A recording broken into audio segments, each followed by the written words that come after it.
Welcome. Today I'm going to be tying the George Daniels chewy caddis.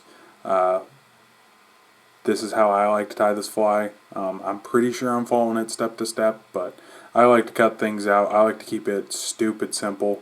So you'll kind of notice that a lot of my flies are like 3 steps. So this one here is, I'm going to start with some black uni thread, it's uni thread.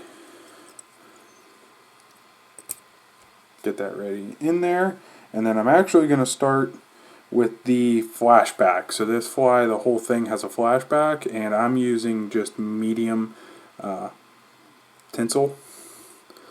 So we'll get that tied on here, and I'm going to go all the way back on this fly. Get that pinched over. And then for the body, you're using a micro pollor chineal. I'm going to be using brown because that's what I'm low on. I also carry this in olive, and I've carried it at times in chartreuse as well, but I'd tie this in olive and brown would be the 2 colors that I'd recommend. And then I tie them with both a copper bead as you see here, and then I'll also tie them with a black nickel bead. Definitely have had some success with both. Not sure that you need both though, so whatever you got, you'll be fine. We'll get this ready to go. Thread on my bobbin cradle, and then this is, I think, the hardest part of this fly is getting this pollor chenille to want to work with you. So we want it to lay out nice and buggy, and you kind of have to rotate your wrist around. Come in here halfway through. Yep, I'm fighting it. There we go. That's buggy enough for me. You can come in and pick it out, which we'll probably do here. Give it a couple wraps. Yeah, my brush is super handy, so you don't want to be too aggressive yet, but just come in here, make sure you got all of those fibers picked out.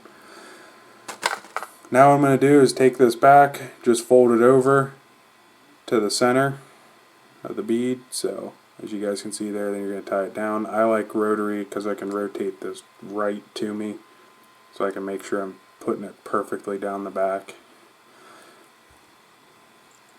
Tie that in, trim it free, and then for the collar on this one, I'm using just black Nymph dubbing from Flowing Mill. Any black hare's ear dubbing will work. I've also seen some guys tie it with a black like ice dub. That's going to work just fine. Peacock ice dub works just fine as well. Just depends on if you like it to be a little bit more flashy or not. So we'll dub this up. I go through that dubbing a little bit, and then technically we're done tying the fly. We'll whip finish there, but now we're coming in with a thick UV resin. So what I'm going to do is just get this started on here. I like the squeeze because I can kind of control it at least a little bit. Get that out there, and then I'm coming in with my bobkin. This is the one time I do use a bobkin. And then take your time with this fly here.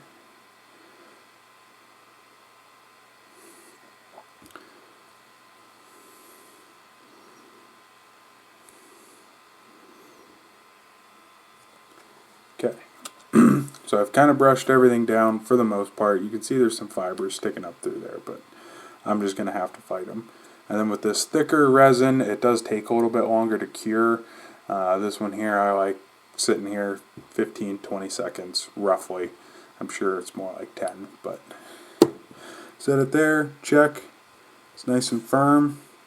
This piece in particular is bothering me, so we're going to come in and trim that.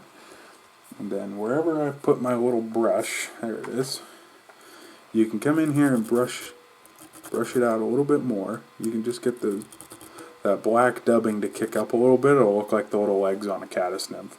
But there's George Daniels chewy caddis. This one just happens to be in brown. I tie it in a bunch of different colors, and I also will tie it in a bunch of different sizes.